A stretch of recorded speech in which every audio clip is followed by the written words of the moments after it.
Game time decisions for Ohio State against Maryland on Saturday. First game back after a break for Ohio State. Maryland comes in 5 straight wins to start the year. First time they've done that in over 20 years.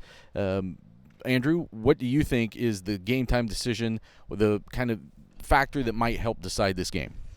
What and how much Ohio State blitz is, and what those blitzes look like. Because it's one thing to say, look, Maryland's got a quarterback in Talia that's going to get outside the pocket. He's going to try to extend plays. All right, let's get after him. But the buzzword that you heard from Jim Knowles the other day, or buzzwords were from Jim Knowles the other day, and some of the defensive guys today, were coordinated rush.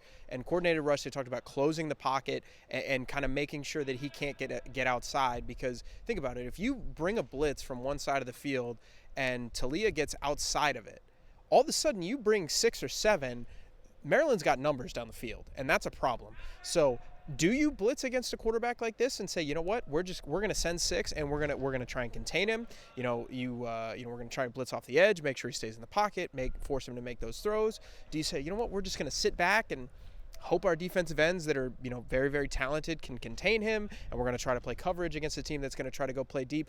There's a lot of variables here that I think could really be unique in terms of what the blitzes look like, when you call them, because it can be really, really good. I mentioned in another video that, Maryland's offense, I think, this week is going to be boom or bust.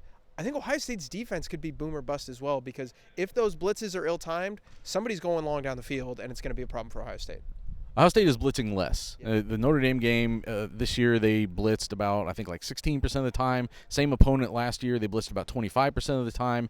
Some small sample sizes here, but they are definitely blitzing less than they did a year ago. They're kind of picking their spots. I wonder if they may just kind of try to get as much out of the 4-man rush as they can. Let that be the thing that condenses the pocket, and let Talia Tagovailoa try to have to beat you dropping 7, dropping 8 even sometimes when they drop ends and defensive tackles, like they did when Tyleik Williams almost had an interception the other day. Steven, what is your game time decision? It's about the DBs, and it's about DB, Denzel Burke. He got tried one time against Notre Dame, and I don't know if we've ever lived in a world where we thought Denzel Burke would be so good that a team would just avoid him. A top 10 team would avoid him the entire game. But that's where he is now. I asked him, he said he was bored. He wants teams to try him. He wants production. He wants to be able to get his hands on balls. He wants to be able to make, as he said, make the crowd go crazy. You can't do that when you're not getting tried. But also, Notre Dame's offensive scheme allowed them to maybe avoid him a little bit, because they also focus more on the run game than they was trying to air it out. Maryland's going to try to get explosive plays off. It was mentioned this week. Maryland wants at least 12 explosive plays a game, which means I don't think they can ignore Denzel Burke. So it's almost going to be interesting to watch how many times does Maryland draw up something, scheme up something where they're going at Denzel Burke, and how does he respond to that? Because he said it. He wants people to come at him. He's challenging people to come at him. Maryland, the way they play football, they're going to have to go at him. So is this real, what we've seen through 4 weeks, or was that a combination of you're playing one team who is overly pass happy with Western Kentucky, you're playing 2 teams who were trying to play keep away with Indiana and Youngstown State, while Notre Dame played a style of football that allowed them to just ignore him the entire game? Maryland's probably not going to ignore him. So how does he respond in a week where, coming off a game where he was bored, he might have all the action he can handle coming into Saturday's game? So everyone around this program is sick of the short yardage conversation. We're sick of asking about it. Ryan Day and everybody else are sick of answering questions about it. I'm sure the players are. I'm sure the fans are sick of seeing Ohio State come up short in short yardage situations over and over and over again, especially when running the ball. And I'm intrigued to see, after this week off, what did Ohio State look back over those first 4 games, and frankly, you got to go back farther than that. You can go all the way back to 2021, where some of these problems started. They were bad in 3rd and 2, 3rd and 1 situations last season. They've been bad again this season. They're only converting about 50% of the time.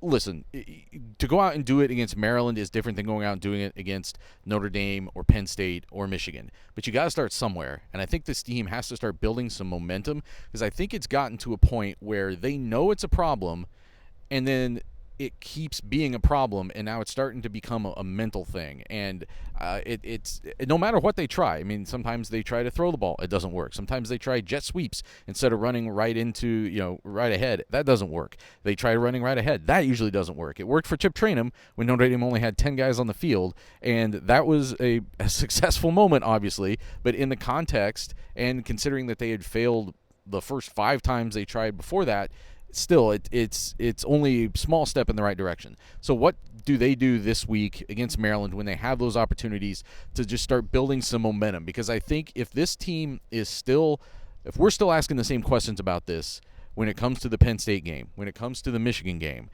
and it's going to make it that much harder, I think, for this team to excel in those situations, because I do think at some point it becomes a mental thing, kind of a monkey that is on your back. We're going to talk a lot more about that on the preview pod and on Buckeye Talk, probably until they fix it. So get Buckeye Talk wherever you can find podcasts, and get the text 614-350-3315 from game day as it's happening, news, analysis, updates, things we're seeing on the field before, after, during the game from Buckeye Talk.